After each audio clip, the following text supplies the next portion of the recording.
Okay, good morning, everyone, and thank you for joining me on on the first week of introduction to the built environment, Pengantar Lingkungan Binaan.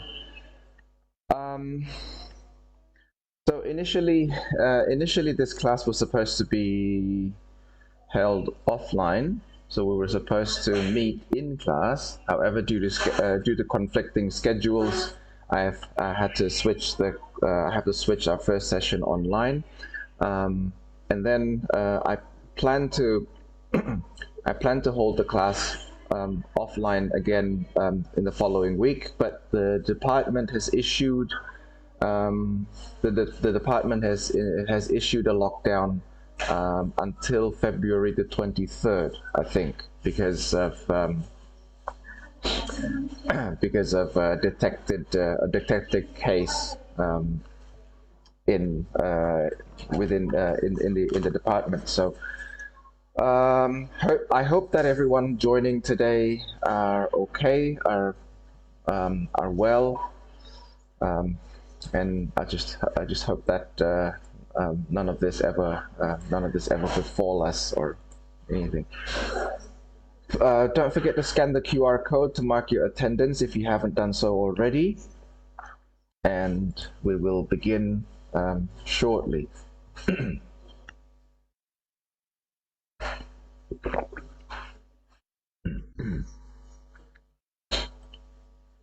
Now, before we begin, I want to ask you, how familiar are you with the term built environment?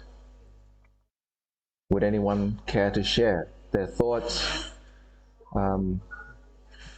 What do you know about the built environment? What is the built environment? Or what do you think the built environment is?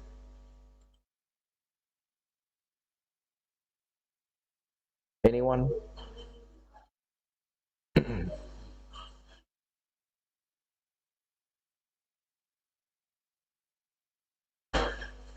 Yes, Indira.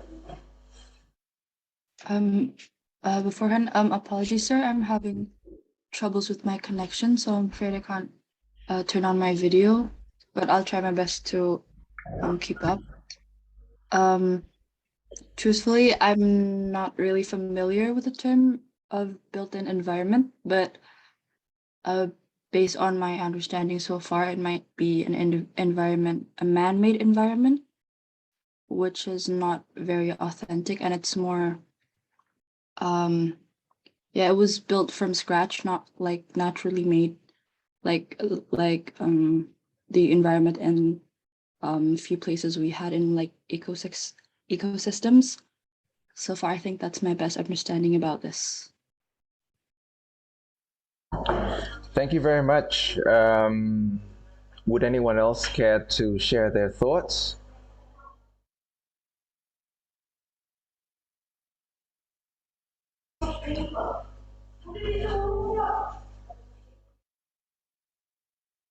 Anyone else? Um,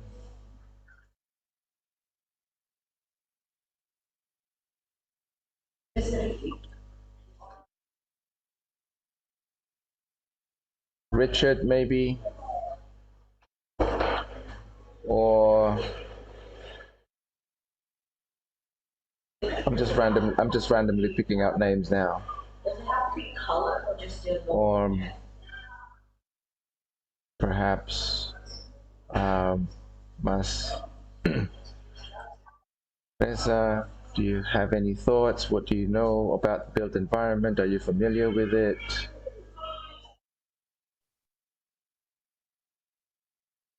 Yes, please. Excuse me, sir.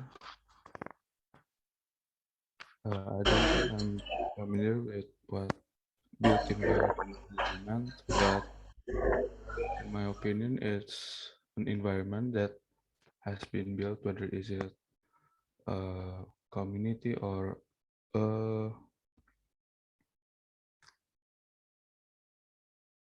or uh, a village has been built where we will further develop it from scratch, not Not from scratch, I mean, with, or should I say a development from a previously built place. I think that is built environment. Okay, thank you very much. Thank you very much, everyone, for sharing your thoughts. Now, there are a few keywords there that I can that I've noted. Indira said man-made, not natural, artificial, and and Reza said it is something that is not built from scratch, so to say.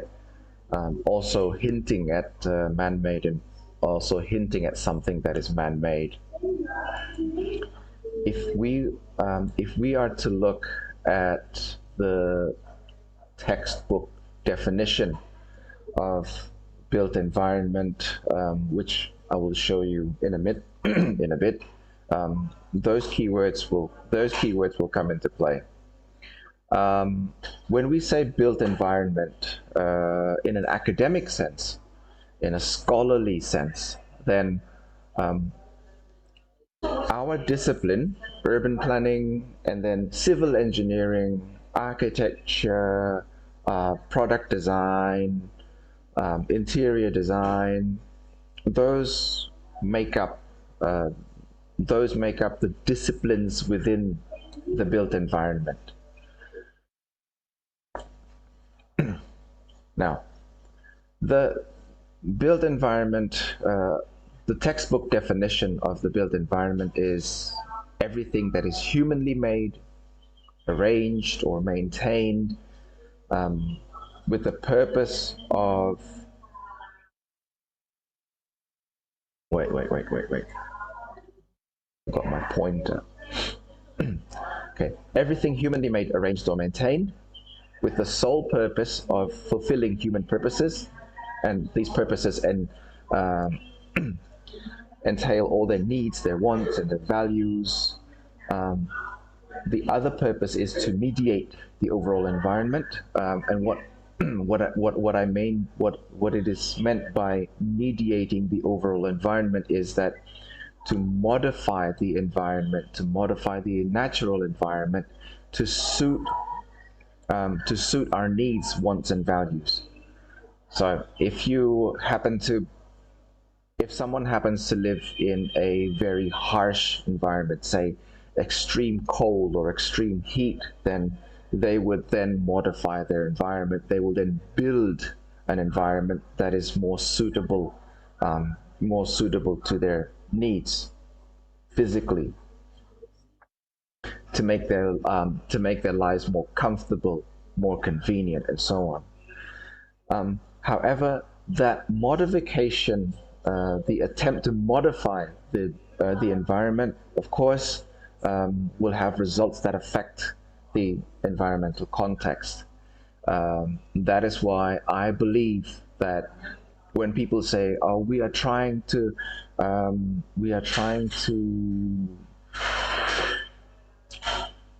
or we are going for a zero carbon society or zero carbon city, I call bull, because no, there's no way in the world that we can be 100% carbon free. There's no way that we cannot leave our footprints, because well, whatever we do, we always leave a mark. So why is it called the built environment? Well, the built environment, why is it not called, why is it not called the man-made environment? Well, man-made, gender bias aside, the term man-made has a negative connotation. It gives the impression that it is artificial. It gives the impression that it is synthetic. The term built environment tries to avoid that negative connotation, because being built, birds build nests, so humans build nests too, just in a different form. Yeah, animals build nests, bees, birds, and whatnot. So building is an activity that a lot of different organisms participate in. Therefore, built environment is not it's not exclusively man-made. Built environment can also be animal-made. Take a look at beehives, for example. That's a built environment. Take a look at a bird's nest. That is a built environment. The only difference is that is the the degree of impact that these different built environments have, or these different structures have on the on the environmental context. Now, built as a modifier avoids the implication that this kind of human creation is unnatural, counterfeit, or unreal. However, it only avoids the implication. Fact of the matter is that anything that we build, almost anything that we build, is unnatural, is counterfeit, is unreal, is artificial, and of course synthetic. Now, there's no avoiding it. That's just the way it is. It is what it is. So the built environment is extensive.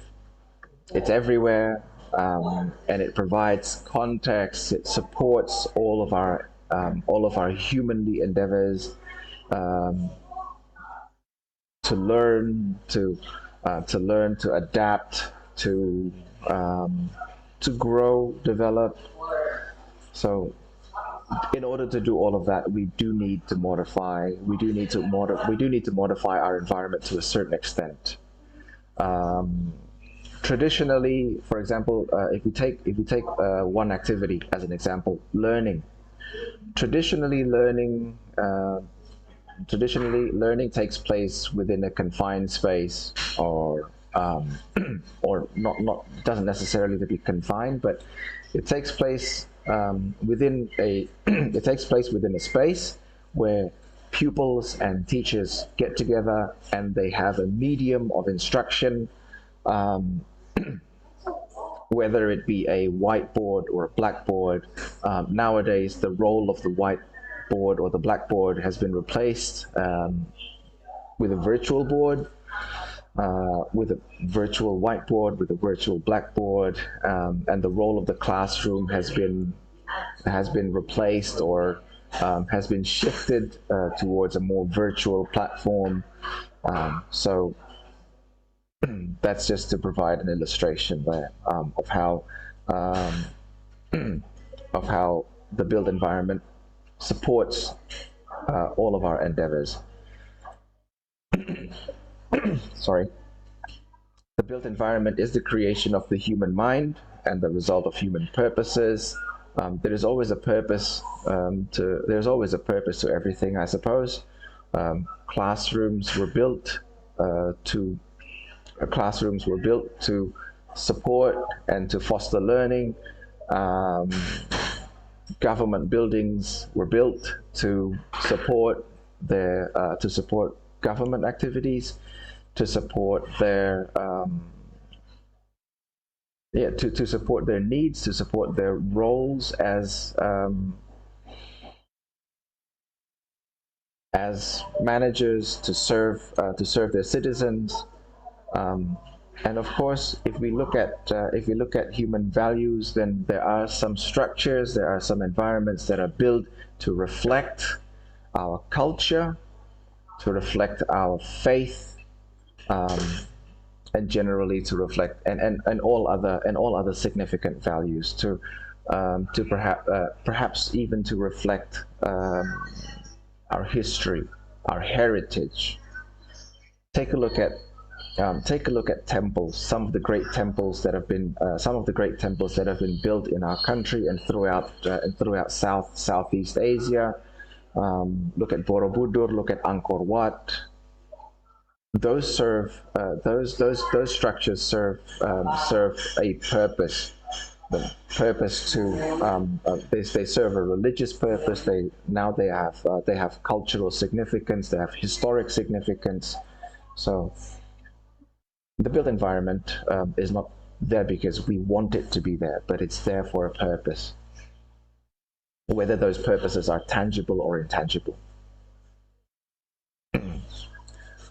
And this symbol was a symbol of environmental or climate modifier, and so much of the built environment is is created to help us deal with and to help us or to protect us from the overall environment. For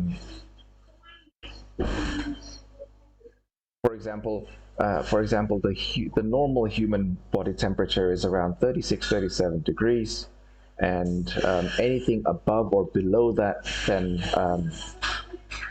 we tend to find it a little uncomfortable. So our bodies cannot operate under extreme cold temperature or extreme heat, and so the built environment helps us modify that. Take a look at people who live in extremely cold environments, say Siberia or anywhere else up north, or people who live in extreme heat, extremely hot environments. Take a look at how they adapt their buildings, they adapt their structures to suit their needs. And by adapting, I mean, of course, it's not just simply to install as many air conditioners as possible. Someone is smoking. Sorry. The built environment mediates or changes the existing environment for our comfort and well-being.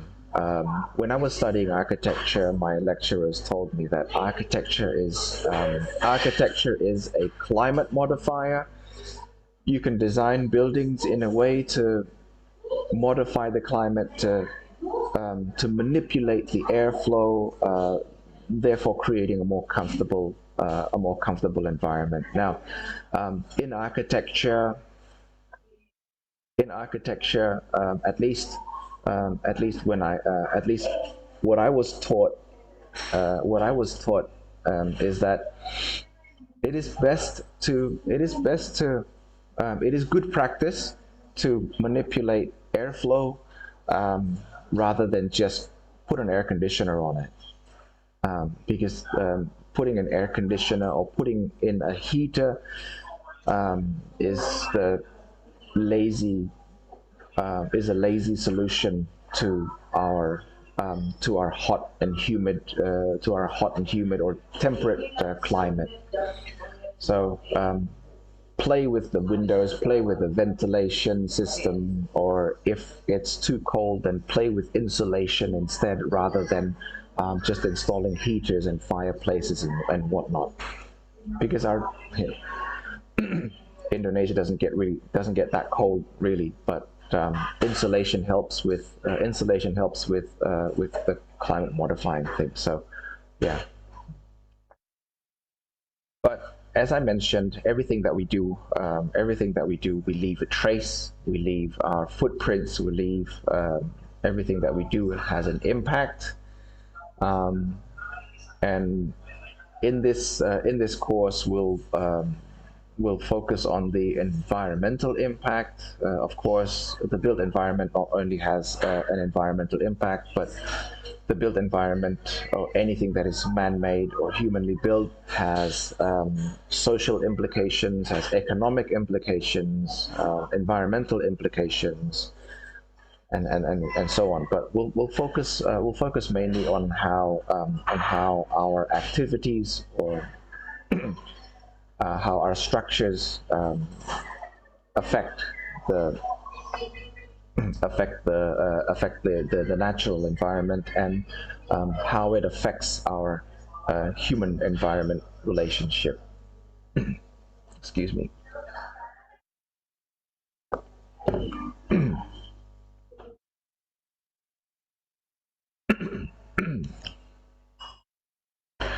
Now, there are many different components that make up this built environment, starting from the very small or very small objects or everyday items that we might be using, the products ranging from a pen that we use to write with, or our headsets that help us communicate or interface with our machines and communicate with other people in a distance. The chairs that we sit in, the tables that we use to write, to work, and everything. So products, anything that is any little things that we use on our day to help get by in our daily lives. And then the interiors, the interiors that are the collection of many different products, and the structures, which is a collection of interiors. Our houses, our house, the buildings that we visit, to conduct our daily activities and whatnot. And then the landscapes, which is a collection of different structures. Cities, a collection of different landscapes. Regions, a collection of different cities, and so on. And then the earth, the platform, the ultimate platform in which all of these components are situated or are placed upon. Now let's have a brief look at each component first. Products. Products can be graphic symbols, the alphabets, the scripts that we use that we combine into sentences, and sentences into paragraphs, paragraphs into chapters. Graphic symbols that we use to communicate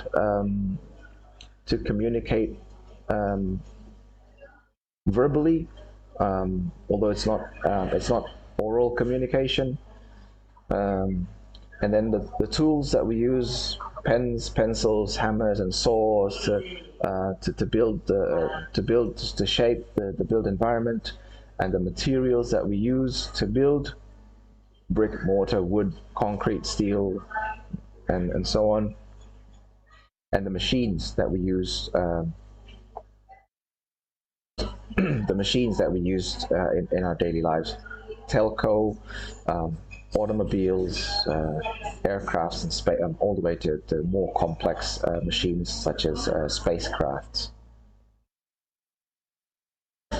The interior is, by definition, a grouping of products generally enclosed within a structure. Whatever you find, your room, the room that you're sitting in, the room that you're lying down in at the moment is an interior. That particular space is created to facilitate, enhance human activities. That's why we have different definitions: living room, workroom, assembly halls, sports stadiums, and whatnot. And these interiors, they modify the climate, they mediate external factors. It's too hot outside, it's comfortable inside. It's too cold outside, it is comfortable inside. It's so windy outside, but it's comfortable inside. So it mediates external factors. It's not safe outside, it's safe in here. It's full of viruses outside, it's clean in here. A grouping of spaces, a planned grouping of spaces, make up a structure. They're defined by and constructed of different products. Now, related activities are generally combined into composite structures. The university, schools, they're composite structures because they are an agglomeration of related activities. Schools are a place of learning. Office buildings are a place of business, and all the activities that support that particular business. Take a look at a stock exchange building, for example. The main activity is stock exchange, but then they also have other, they also have spaces for activities that are related to stock trading. Churches, mosques, they are composite structures in that they are places of worship. If you look at a mosque is essentially a place to pray, but we also have within a mosque we also have facilities for ablution, to cleanse yourself before entering the mosque and praying. And then we also have other rooms that support the main activity. We may have an administration room for the Takmir who manage the mosque.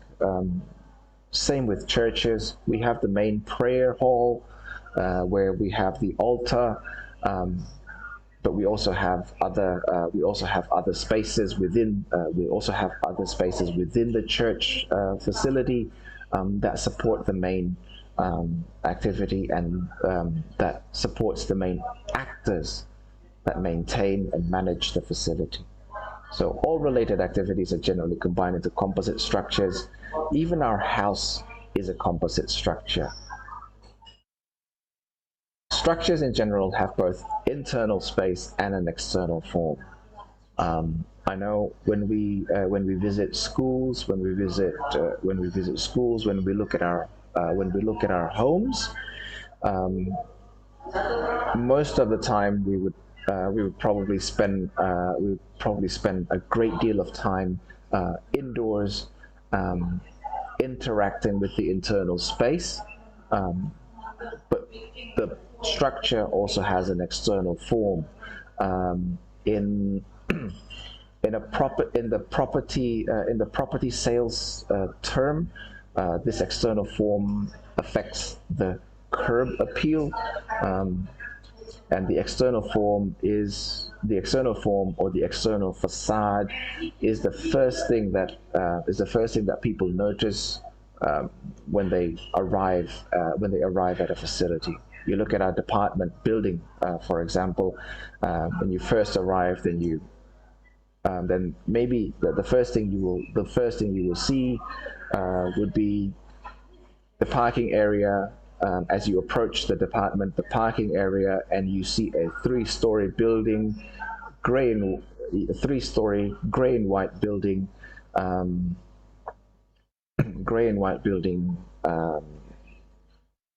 before you enter the structure, and you interact with the interior.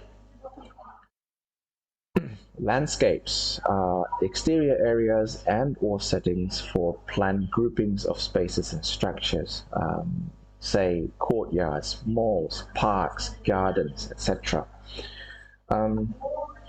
Landscapes, at this point, they generally combine both natural and built environments, although there is a possibility that some landscapes consist of purely natural environments, or purely of built environments or built structures. Cities. Cities. I'm gonna use an umbrella term for city here. Cities can also mean villages, or basically. Actually, you know what?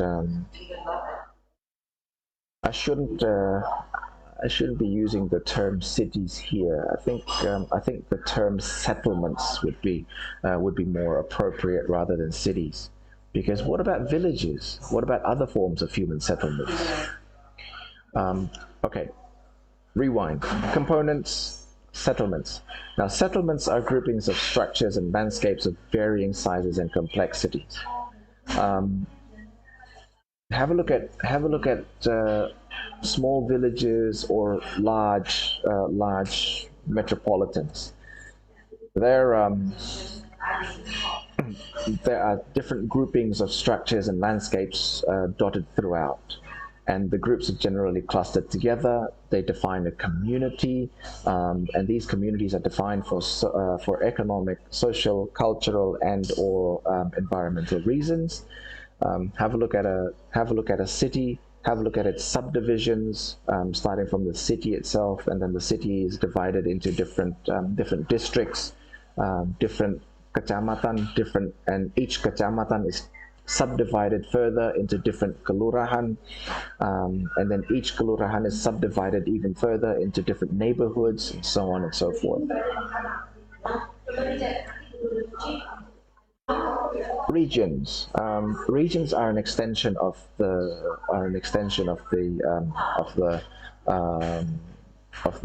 settlements. They're a grouping of settlements and landscapes of various sizes and complexities. Regions are generally defined by common political, social, economic, and/or environmental traits. That's why we have administrative borders. We have administrative borders because they have a common political administration, and so forth. Now, the surrounding region of cities, counties, and multi-county areas, a state or multi-state regions, countries. A country is a good example of an area that is defined by common political, social, economic, and or environmental characteristics. That's why we have socialist countries, we have non-socialist countries, and so on. So, and finally, the ultimate platform of human activity, Earth. The Earth includes all of the aforementioned. It is a grouping of regions consisting of different settlements, different landscapes. It is essentially the entire planet, the spectacular, the complex, the beautiful, and the still mysterious Earth. And why do we call it mysterious? Because take a look at our oceans. The Earth is composed largely of a large bodies of water, and most of our oceans are still unexplored. So yeah, our planet, our home planet, still holds a lot of mysteries for all of us to discover. And when you put them all together in an illustration, then it most likely looks like this: the Earth, the regions, the Earth regions, cities and landscapes, and so on. Now, what will we be doing over the course of the next 16 weeks? I forgot to mention that this unit or this course is managed by Pak Frendika and I. Frendika and myself, and we divided this course into 3 sections. So the first section, which is the introductory weeks, the first 2 weeks, where I introduce you to the definition, the scope of the built environment, and then we'll be talking about human behavior and culture, public participation, and how it all ties in with the built environment, how it impacts the built environment, and how the built environment impacts our behavior, how it helps shape our culture, and how it impacts public participation. And the second section of the course will focus more on the components. The second section is more fluid. It's not structured. It's not structured this rigidly. Maybe we'll talk about industry and product design, and perhaps I'll even combine it with the interior and so on and so forth. And then in the third section, how we put them all, how we put all these components together to form a coherent, functional, efficient spaces, so to say. Right. And throughout this course, of course, we will have evaluations. One of which I will share with you. Right now.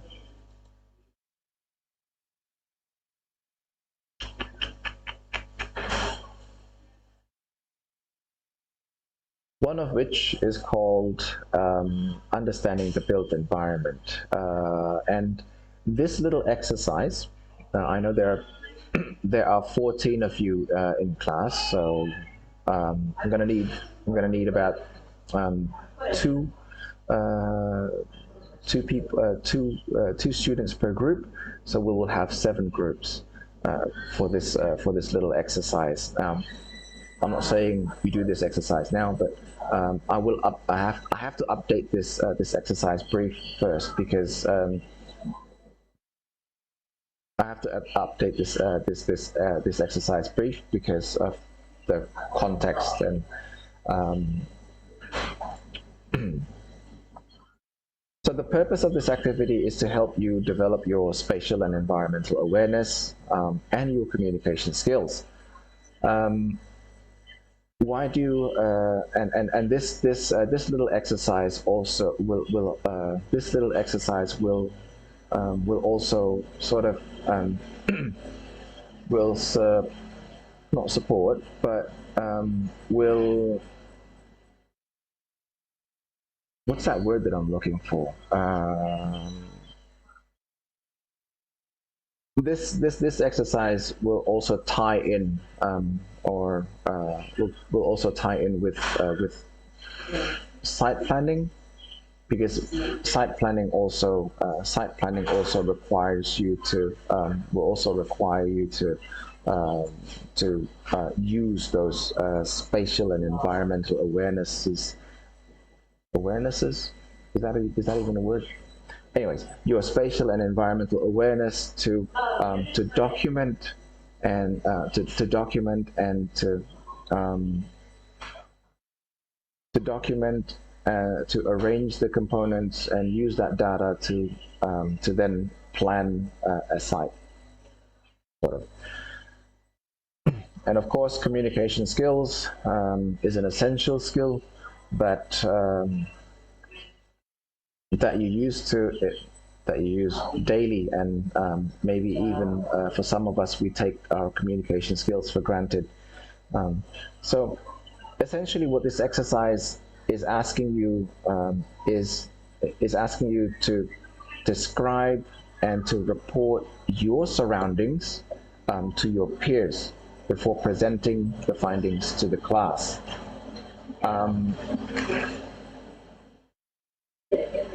Sorry, that was a bit noisy.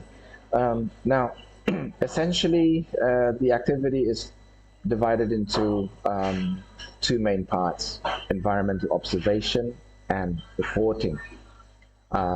So step by step, you pair up, you team up with your classmate, as I said, 2 people per group, and you will document and compile a report, and you will describe your site or your environment to your partner, and then your partner will report your results to the class, and you will report theirs. I'm going to modify this bit a little, but last year we asked students to observe the products that they have in their surroundings, their interiors, and their structures. I might scratch this off the list, and just focus on the interiors, the structures, and the exterior. And you will then enter the components that you observe, enter your observation. Sorry, you will enter your observation into something called an observation matrix. What components and this matrix will help you sort of arrange your observation into the relevant components. You will describe the component, and you will list their attributes, and then you will add additional. You might need to add additional notes to it. So this is just an example. Your matrix will look will look different to this, and blah blah blah blah blah. You can add your own description, attributes, and notes to help you report your observations to your partner. You might want to draw a map to illustrate how the interior structures and the exterior are situated around you.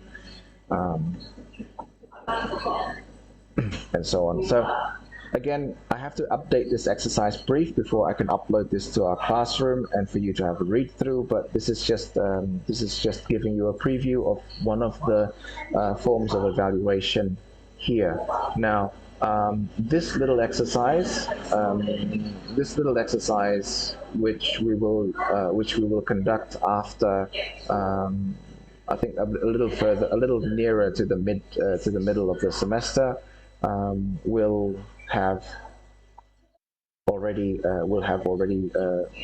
consist of two evaluation components: the presentation and the report. So you're not presenting your observation to the class, but you will report your observation to your partner, and vice versa, and then you will report, and then you will present your partner's observation to the class. Now, this is where the communication skills comes into this is where the communication skills element comes into play. Because we will anticipate more lockdowns, and therefore when you will be relying a lot more on your devices, at least for the foreseeable future. You will rely on a lot more verbal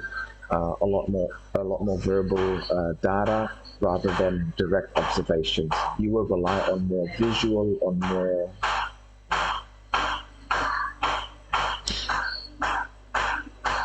you will have a more second-hand experience rather than first-hand experience of things, which is not ideal, but we'll try to work with that at the moment. So you will rely on reports, basically that. So just so that you get used to using reports as your source of data, and so on. You then compile a report of your observation and your partners. Now, this report is not an individual report, it's a group report. So one report consists of your observation and your partners.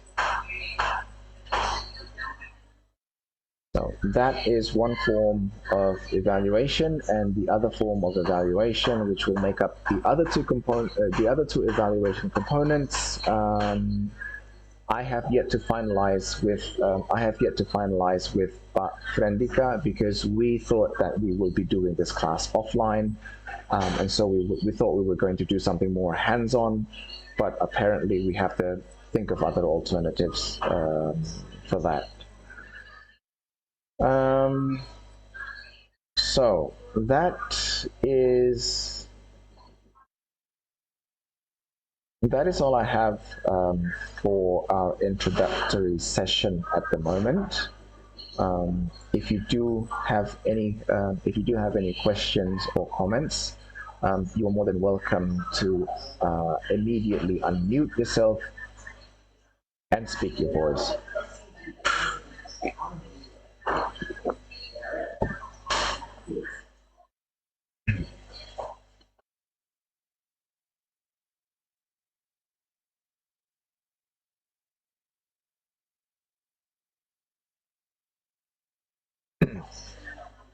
And just to make things easier around our virtual classroom, I will be putting the links to each session right on our right on the landing page, rather than last year. Last year I put them under each section, which means that you'll have to scroll down.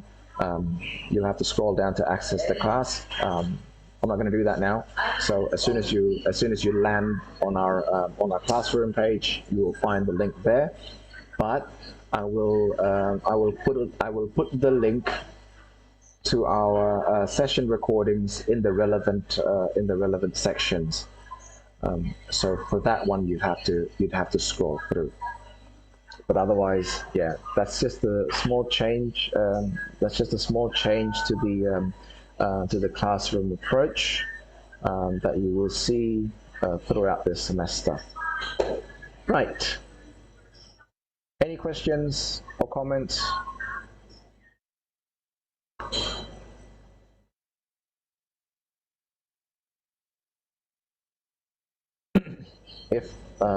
If not, or maybe not now, you know how and where to reach me if you have any questions outside the class. And otherwise, I think we can call this session. I think we can end the session now. The only thing I have to say, the only additional thing I have to say to everyone here is that please take care of yourselves. It is very unfortunate that on the first week of this hybrid offline class models that we have we have detected a case of the coronavirus in our department, which leads us to another lockdown. That's very unfortunate. I was looking forward to being able to interact with you directly, but here we are once again interacting through the wonders of modern day technology. Thank you everyone for joining me today. Look out for any updates in the classroom. Take care, have a great day, and Assalamualaikum warahmatullahi wabarakatuh.